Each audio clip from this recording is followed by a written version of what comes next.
오늘은 에스라서 10장 말씀을 가지고 단호한 실행이라고 하는 제목으로 묵상 나눔하도록 하겠습니다. 먼저 9절로 11절 말씀인데 9절을 봅니다. 무리가 하나님의 성전 앞 광장에 앉아서 이 일과 큰 빛 때문에 떨고 있더니 그랬습니다. 유다와 베냐민 모든 백성이 에스라의 명령에 따라서 3일 만에 예루살렘의 성전 앞 광장에 모였습니다. 모인 무리들은 죄의 심각성을 깨닫고 큰 비가 내리는 궂은 날씨에 빗속에서 떨었습니다. 이때 에스라가 일어나 그들이 이방 여자를 아내로 삼아 이스라엘의 죄를 더하게 했다고 책망하고 조상들의 하나님 앞에서 죄를 자복하고 이방인 아내들과 헤어질 것을 명령했습니다. 본문이 우리에게 주는 교훈이 있는데 죄의 무서움을 알라는 거예요. 이방 여인과 통혼한 사람들은 차가운 빗속에서 그들의 아내뿐만 아니라 아이들까지 내보내야만 하는 절박한 상황에 처하게 됐습니다. 이 사건은 죄의 대가가 얼마나 혹독한지를 보여줍니다. 죄는 늘 달콤하게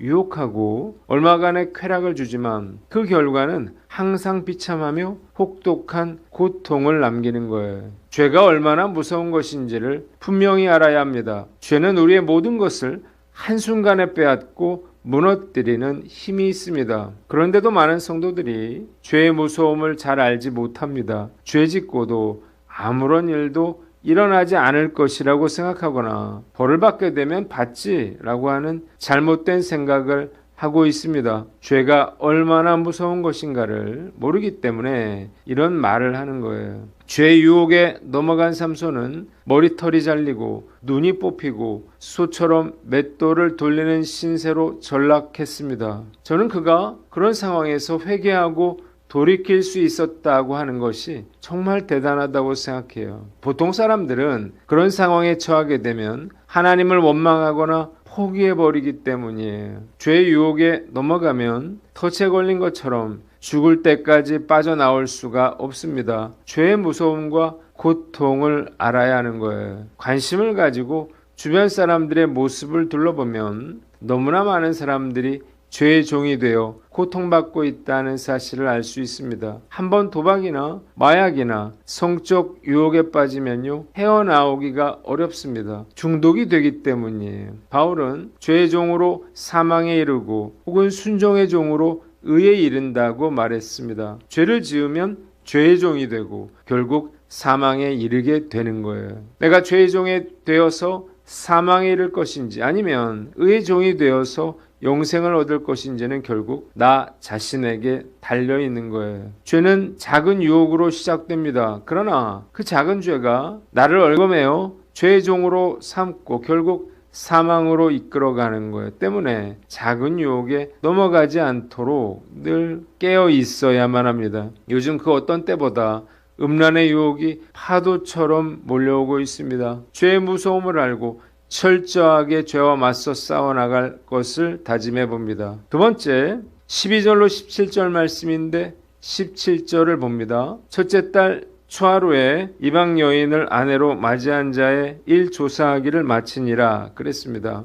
무리들은 큰 소리로 그들이 에스라의 명령에 순종하겠다고 말했습니다. 그러나 그들은 현실적인 문제를 제기해요. 비가 너무 많이 와서 밖에 오래 서 있을 수 없고 이 일은 하루 이틀에 끝날 일이 아니기에 온 회중을 대표하여 방백들을 세우고 각 성읍에서 이방 여인과 결혼한 자들을 정해진 기한에 장로들과 재판장이 있는 곳으로 오게 하여 체계적으로 조사하고 처리하자는 거예요. 이는 하나님의 진노를 속히 떠나게 하기 위함이었습니다. 모든 백성이 동의했음에도 불구하고 요나단과 야스야 두 사람과 무슬람 삽부대 등 레위 사람 몇 명이 이 조치를 공개적으로 반대했습니다. 그러나 사로잡혔던 자손들은 백성들의 제안대로 진행했습니다. 에스라는 지명된 족장들을 선임하여 조사를 맡겨요. 그들은 조사를 시작한 지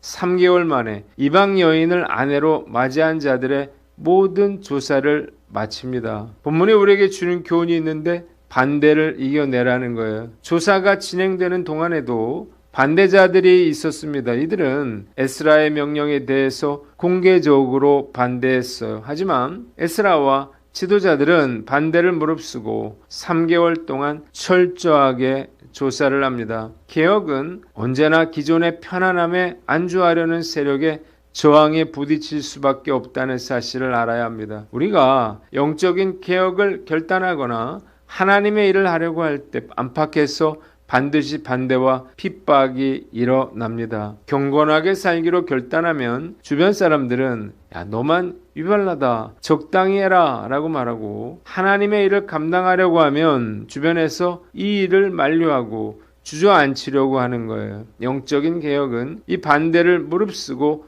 나아갈 때만 이룰 수 있다는 사실을 알아야 합니다. 다윗이 골리앗과 싸우기 위해서 나섰을 때에 화를 내며 비난하고 나선 사람은 바로 그의 큰형 엘리압이었습니다. 그는 다윗에게 들에 있는 양들은 누구에게 맡겼냐면서 내가 전쟁을 구경하러 왔다고 말하고 내가 내 교만과 마음의 완악함을 안다고 비난했습니다. 쓸데없는 소리 하지 말고 빨리 돌아가라는 거예요. 우리가 뭔가 결단을 할 때 가장 먼저 반대하는 사람은 가장 가까운 가족들이죠. 남편이나 아내가 반대하고 나섭니다. 부부간에만 그런 게 아니에요. 부모 자식 간에는 더하죠. 누가 아이들의 길을 꺾죠? 바로 부모입니다. 쓰임받기를 원한다면 반드시 반대를 이겨내야 합니다. 말씀 앞에서 나의 요나단과 야스야는 누구인지 생각해 봅니다. 에스라처럼 거룩한 뚝심을 가지고 그 반대에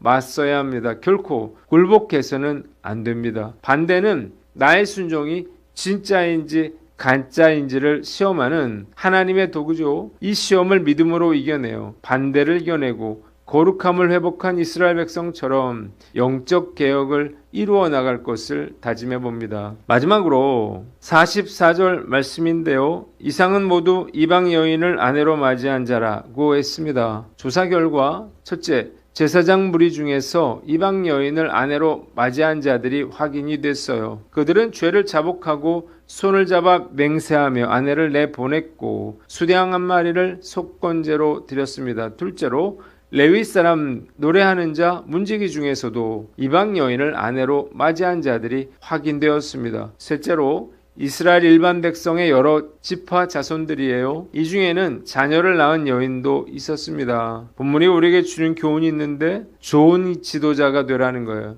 에스라의 지시에 따라서 실시된 조사로 인해서 작성된 이방 여인과 혼인한 자들은 모두 114명으로 이 중에 제사장 18명, 레위 사람 6명, 노래하는 자와 문지기 4명, 일반 백성은 86명이었습니다. 눈여겨볼 것은 이방 여인과 통혼한 자들 중에서 제사장들의 비율이 무려 15% 이상이 된다는 거예요. 이는 유대 사회가 얼마나 영적으로 침체되어 있는지를 극명하게 드러냅니다. 영적 지도자의 타락은 사회 전체를 죄악의 구렁텅이로 이끌게 된다는 사실을 알아야 합니다. 어리석은 지도자 한 사람이 나라를 위태롭게 만들 수 있습니다. 교회는 더욱 그렇죠. 한 사람의 지도자가 교회 공동체를 어지럽히고 위기에 빠뜨릴 수가 있습니다. 그래서 좋은 지도자를 세우는 것은 아무리 강조해도 지나치지 않습니다. 말씀을 묵상하면서 이 나라를 이끌어가는 지도자들은 과연 어떠한지 생각해 봅니다. 정말 안타깝게도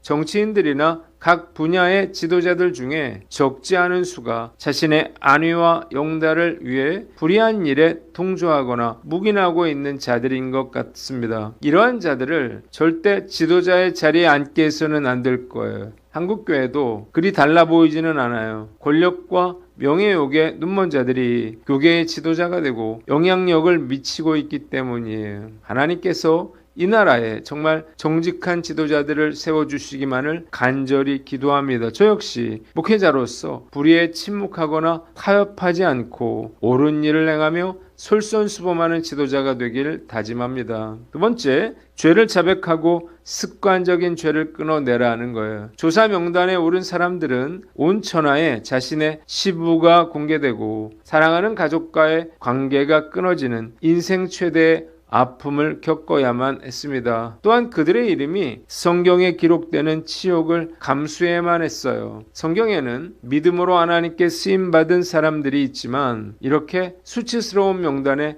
자신의 이름을 올린 사람들도 있습니다. 너무나 불행한 사람들이 아닐 수 없죠. 우리의 삶을 낱낱이 조사하면 세상의 가치관과 타협하여 주님의 뜻을 거스른 죄의 목록이 성경의 명단처럼 길게 기록될 것입니다. 이 사실을 안다면요, 과연 우리는 무엇을 해야 할까요? 머뭇거리지 말고 예수 그리스도 앞에 즉시 죄를 자백하고 우리의 삶에 들어와 있는 습관적인 죄를 끊어내야만 합니다. 하나님께서 우리의 삶을 낱낱이 조사하셨을 때에 죄와 불순종의 목록 대신 순종과 헌신의 목록이 줄줄이 작성될 수 있도록 거룩하고 순결한 삶을 살아 나가야 할 것입니다. 이 믿음으로 온전히 주님 앞에 믿음으로 살아가는 저와 여러분들 되시기를 주님의 이름으로 축원합니다. 기도하겠습니다. 하나님 아버지, 죄의 무서움을 알고 반대를 이겨내며 죄를 끊어내게 하여 주시옵소서.